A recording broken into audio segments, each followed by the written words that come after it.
Yeah, it's so interesting to think about a decade of fighting games because for me, I didn't get interested in fighting games until the very beginning of the decade, 2009, 2010. It was such a complex series of places that I've been in terms of enjoying fighting games. In 2010, I was a sophomore in high school, 10th grade. I remember at the beginning of the decade, it was right when I started getting into Street Fighter 4, and I was playing that game quite a bit. And then obviously Marvel dropped not that long after. I was playing a lot of Marvel. 2009, 10, I was a spectator, and I remember watching fighting games on Justin TV. Do you guys remember Competitive Online? That was a channel that I remember watching on Justin TV. And I remember getting more into fighting games because I watched the 2009 EVO finals between Justin and Daigo. Then I started watching 8 on the Break and the Guard Crush special. Was that the Guard Crush was like the tournament at the time? And the Next Level Weekly before it was called Next Level Battle Circuit. And then also the like stuff on Level Up that started to come up. And I was a casual at the time. I was even younger than 21, in fact, who dropped the big Twitch Prime. So I remember watching those back in like 2010, 2011. Marvel came out around that time in 2010.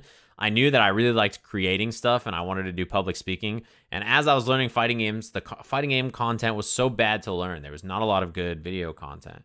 So I started getting interested in making content. And in 2010, I started making videos for Super Street Fighter 4, very briefly. And then in 2011, I made a bunch of Marvel tutorials in 11, 12, and 13. Then in 2013, Injustice came out, and I started playing a lot of Injustice, making a lot of Injustice tutorials. And I first went to my first local. So not even halfway through this decade, I'd went to my first local. 2014, I remember going to my first major tournament. I guess at the end of 2013 I went to that NEC, I think. And then I went to 2014 SCR. At that point, I stopped playing a lot of Injustice and started playing a lot of Killer Instinct. And I got into Ultra Street Fighter 4. And I started doing more Street Fighter stuff at that time. Yeah, and at the time, I was playing on FRQ. That's right. I was playing for a team, and they were sending me everywhere to play in KI. And in those days, KI was an interesting game, and it was early in Season 1, Season 2. In NEC, I got 9th place at KI. I don't remember what I got in Injustice. In SCR that year, I made top 8 in KI and Injustice, both games. I made top 8 at like UFGT. I made top 8 at NCR. And I started doing commentary a little bit more. I was also making videos at the time, right? So I was getting a little bit better on the mic. 2015, I was playing a little bit more Ultra. I played at EVO that year. That was the first year I signed up for commentary at EVO as well, I believe was 2015. And I think I had a block of commentary in 2015. I was scheduled for the opening block. I was the backup for a Mortal Kombat block. I remember at the time in 2015, I think that was when I was working at Starbucks. And then I remember I did my first month of really grinding MK content, and I made much more money doing YouTube stuff. So I was like, you know what? I'm not working here anymore. Fuck it. Mortal Kombat X was out, so I was making a lot of Mortal Kombat X stuff.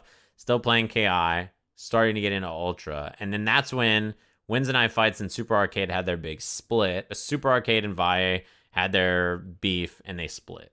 And when they split, they started doing Wednesday Night Fights online halfway through 2015 or so. That's when Rip and I started commentating online Wednesday Night Fights. So we would go to Vi's, we would do commentary in this room with no air conditioning. It was like 98 degrees, and we would do 3 top 8s, right? It ended up being top 4, top 4, top 8.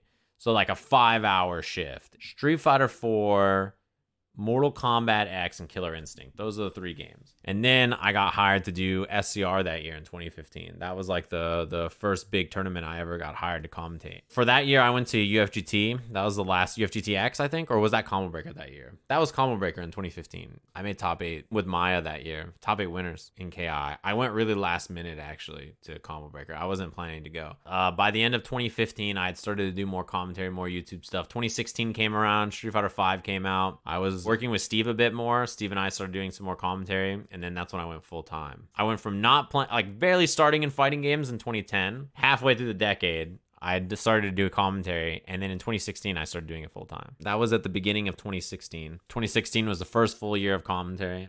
I feel like in my first full year of commentary, I made as much money traveling the entire year that I did in like September and October this year on Twitch. I remember the first year of commentary was brutal. There was a time, right, in 2016 where I remember very vividly, Steve and I were at Texas Showdown And while we were at Texas Showdown, we had found that one of the reasons we went full time is that there was a circuit called the Wizard World. You guys remember those Wizard World events? There's a traveling convention.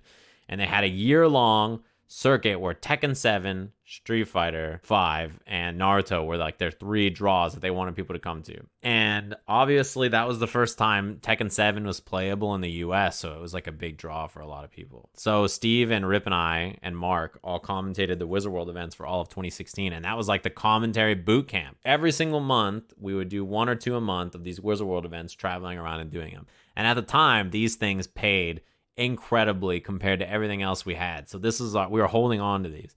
So at Texas Showdown, Steve and I found out that Wizard World was canceled. And I remember we were up until like 4 in the morning, and Steve and I were like, all right, what are we going to do?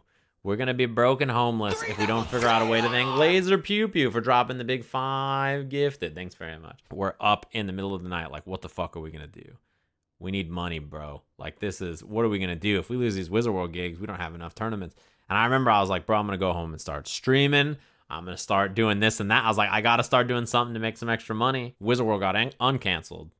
And then we continued to, do events with them after that. But that was the life in 2016. End of 2016, I went to the TWT finals. I spent my last money to fly out to Japan, and I went for the first time. That was sick. 2017 was the year E-League came around. So that was the year we first ever did E-League. The first season of E-League paid us more money than I made in all of 2016 combined. I remember doing E-League in that year and going out to Atlanta every week and commentating that. And then that was the year that I really got hired for everything. We had so much commentary work that year. That we were filming the recipe. We had so much on our plates. And then 2018 was the year that I traveled everywhere. That was the year that E-League was there, and we just did all the tournaments. We did all the events. Second season of E-League. It was the year that I traveled about 40 weekends. And at the end of that, 2017, 2018, traveling 2 straight years of 40 weekends a year.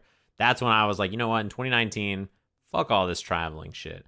I do not need to travel nearly this much. I should instead focus on growing my own personal projects and do commentary for events that I want to do, because the stress of traveling 40 weekends a year and working on events, I know somebody's like, why wouldn't you want to travel? Traveling is one thing, but when you travel for work, it's like Monday, right? You get back in from wherever you are, so you fly home.